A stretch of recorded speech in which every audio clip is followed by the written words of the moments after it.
Hey folks, and welcome back to the channel. In today's episode, we're going to talk about shocks. After a bad experience at a local auto parts store, I had to come home and do my own research.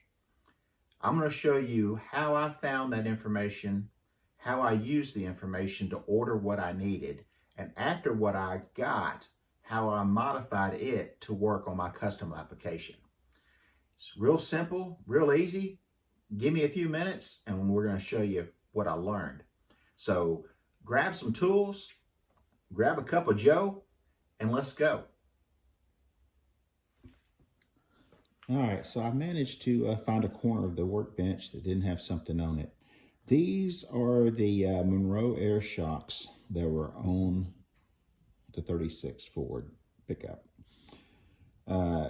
These air shocks have a bushing and a sleeve in them that are for a 5/8 shaft. And to show you what a 5/8 shaft is, that's the shaft right here. The bottom plate that they put in the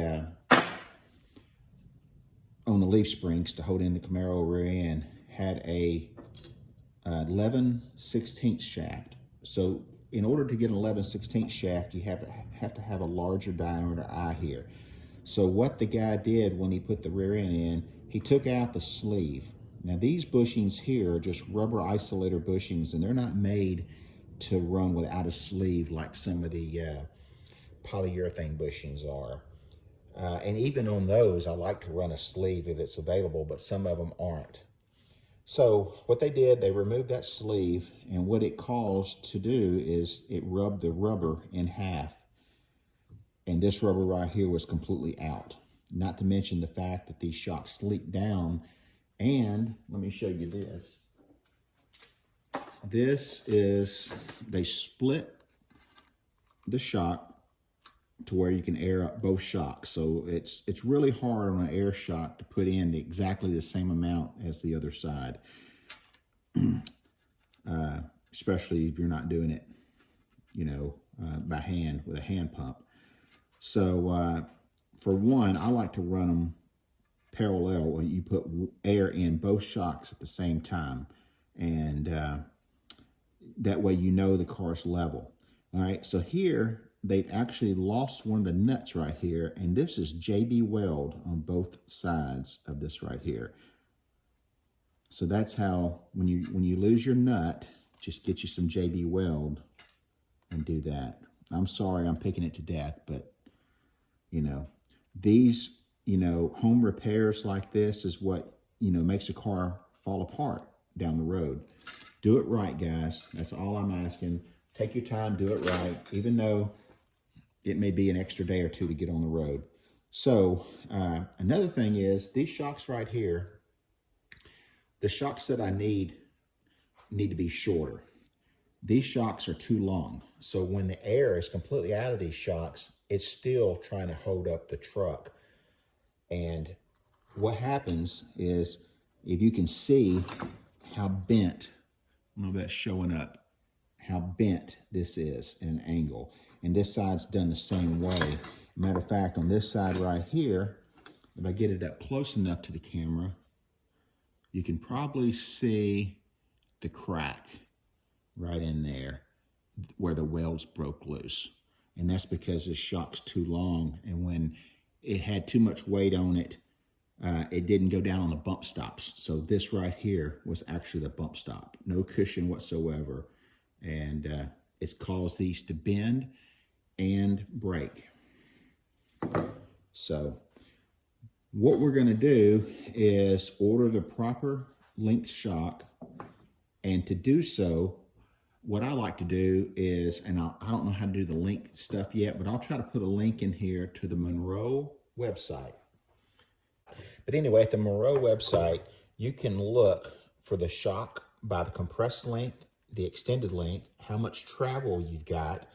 You can look for it with a stud on one end and an eye on the other end. You can also determine what size bushing the eye has in it and what diameter the stud is. In my case is, I'm running into a problem is I've got the shocks picked out that I want. The stud on top is fine, but the bushing size on the bottom is very small. So what I may do is take the bushing and drill it out and then order some energy suspension polyurethane bushing that I need to fit it. And these little eyes here, you've got an hourglass eye like this one right here. And then I've got another one here. This actually came off of a shock that broke. But this eyelet is a straight through, meaning it doesn't have an hourglass in it. It's just a straight through. These are all different sizes. I believe this one right here is 1 1/16. I believe this one here on the hourglass is 1 1/4, but it is hourglass. So meaning that it's got a bevel to it. But anyway, what we're trying to do is get a shorter shock, bushings on this end that'll accommodate to the truck, which are 11/16. All right, so here's a look at the different types of shocks.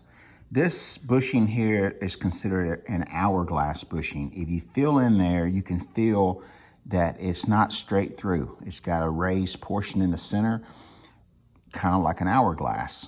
If you look down through there, you can't really see it. Those take a different kind of bushing. This right here is a straight through. It is completely straight.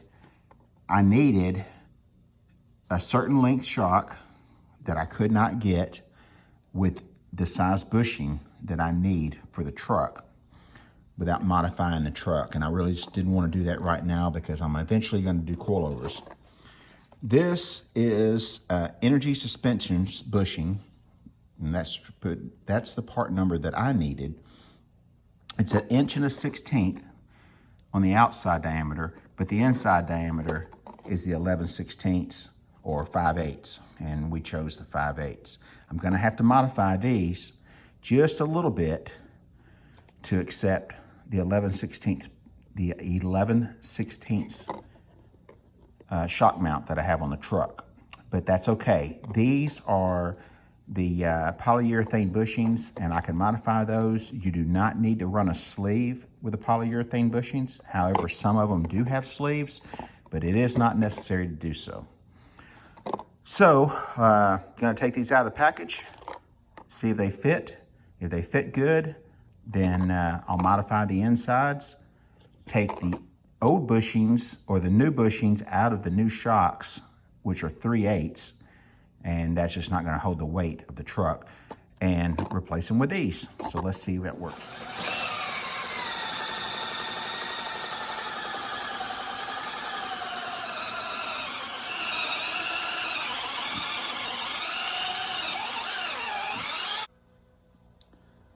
All right, so it was 5 minutes ago that I voided the warranty on my new air shocks. This is the steel sleeve surrounded by the rubber isolator at the bottom of my Monroe air shocks.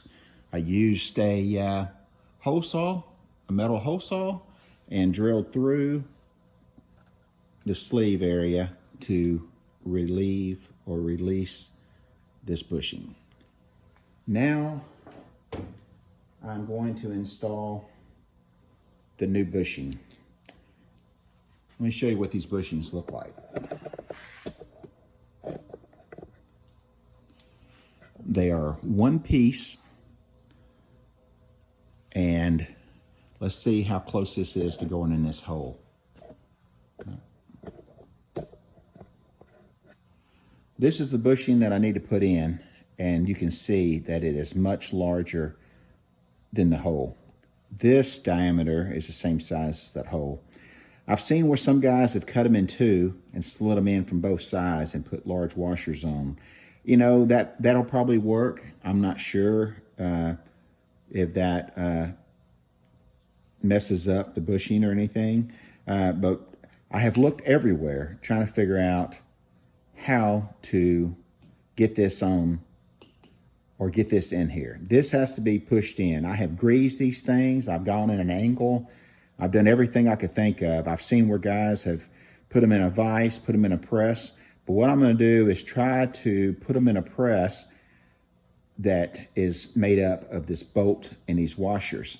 Now, I've already tried this and it didn't work, and I was trying to work this edge down in and get it in an angle, but it kept wanting to cock and in an angle and stuff, and it wasn't working. So I'm gonna try to put a hose clamp around this and squeeze it in. I do not know if it's gonna work yet. This is the first one that I'm doing. If it doesn't work, then you're not watching this video. If it does work, then evidently it worked. So I'm gonna try to sandwich this in there like that. I think I need to put a little bit of WD-40 or some type of a oil product on there. So let me get this set up and put in here, and then we're gonna turn this shock over and see if we can't get this to go in. All right, so we're gonna see if this is gonna work. I've made put a spacer on the end of my bolt so that I'll have more room to tighten it up.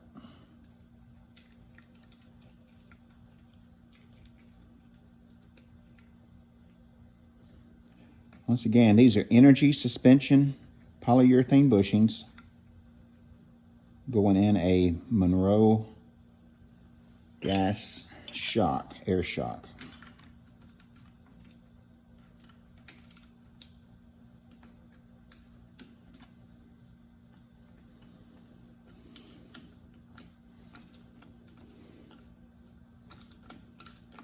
And I did put some oil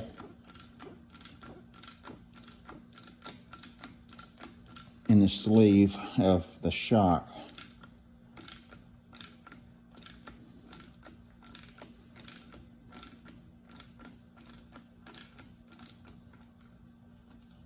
All right, we'd either mess the bushing up or something, because something's happening. We're going to have to remove this hose clamp here so that we can keep going.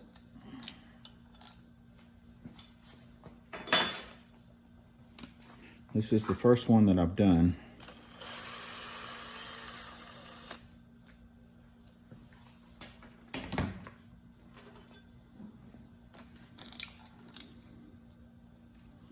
At this point, it might be able to push it in.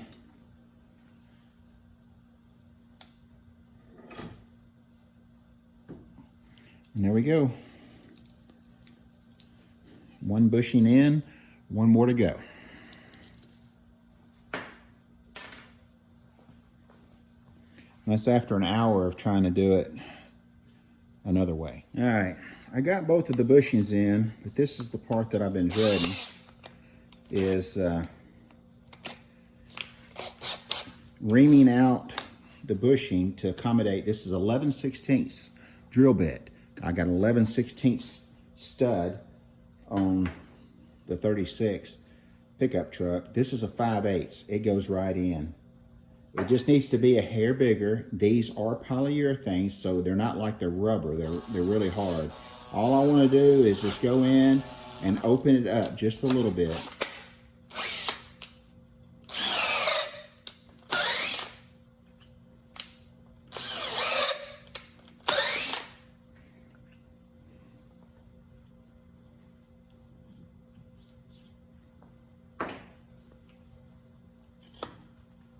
I know if the drill bit will push up in there, then I ought to be able to get the shock on, because it's 11/16 and so is the stud, and that's pretty tight. But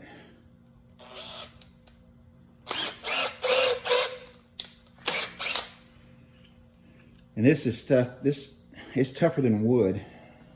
It's not like rubber.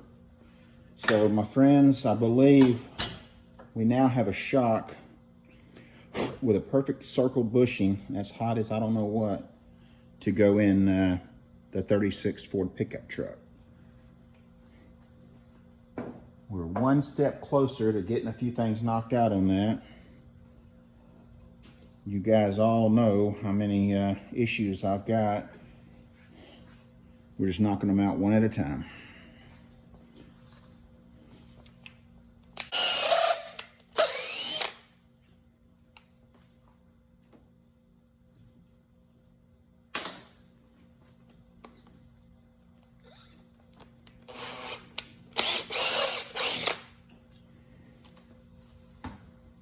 I said it, the difference between 11/16 and 5/8, that's not much.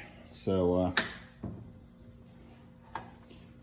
all right, one more time. This is what I did. The bodies of the shocks are lined up, and if you see from the overhead video right here on these two shocks, you can see that the new shock, whether it shows it in this picture or not, is a little more than 2 inches shorter than this shock here. These two shocks that were on here, the dirty ones of course, were too long and did not allow the suspension to totally go natural when there wasn't any air in the shocks. So therefore, rough ride, the bushings were totally wrong. One of them didn't have a bushing in it, and the other one, they took out the center sleeve to where it would go over the 11/16 bushing. I've showed you that before.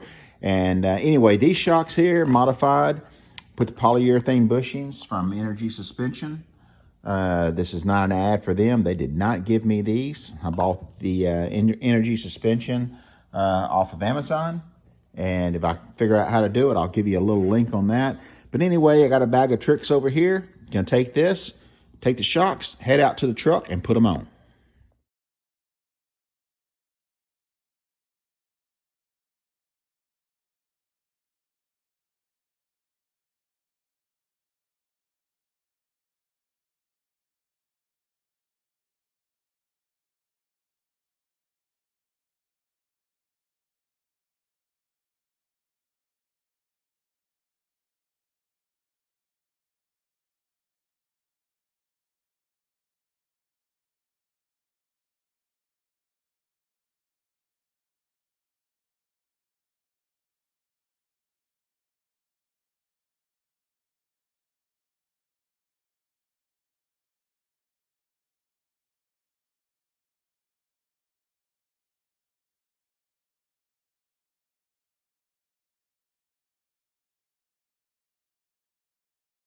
The to-do list. Well, folks, there you go. One more bite taken out of the to-do list on the 36 Ford pickup truck. 2 inches lower, 2.5 inches lower than it was before, but now there's air in the shocks, so it's got a cushy ride to it. Plus, I've got the ability to bump it up if we ever tow anything or put some good racing junk in the back of it. So, next step, set of wheels, new set of tires, and we'll be ready to hit the road with this one. So, if you're through watching, get out in the garage, hey, or breezeway, and build something. Till next time, see ya.